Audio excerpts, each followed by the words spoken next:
Tata, bye bye south Africa. আজ রাতে round of 32 A Canada versus south আফ্রিকার যে ম্যাচ হয় সেখানে কানাডা ১ গোলে জয়লাভ করে সাউথ আফ্রিকার এগেনস্টে। সাউথ আফ্রিকা এবছরের মতো বিশ্বকাপ থেকে বিদায় নিল এবং এই ম্যাচে ৯২ মিনিটের মাথায় স্টিফেন ইওস্তাকিও যে গোলটা আসে সেই গোল থেকে জয় তুলে নেয় কানাডা এবং এই জয়ের ফলে তারা নেক্সট রাউন্ডে কোয়ালিফাই করে।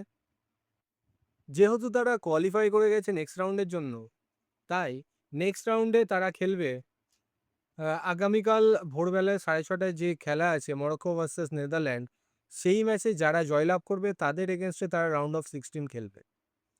এছাড়া আজকের একটা বিশেষ খেলা রয়েছে যেটা কিনা ব্রাজিল ভার্সেস জাপান। রাত 10:30টা থেকে আমাদের সকলের নজর থাকবে এই ম্যাচে এবং তোমাদের কি মনে হয় দয়া করে জানিও। এই ম্যাচে হয়তো বেশিরভাগ চান্সটাই রয়েছে ব্রাজিলের দিকে। তবুও তোমাদের মতামত জানিও।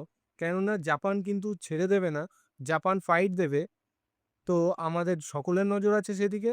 তোমরাও দেখতে থাকো, আমরাও দেখতে থাকি। নিজেদের মতামতটা জানিও, লাইক করে দিও, শেয়ার করে দিও। ধন্যবাদ।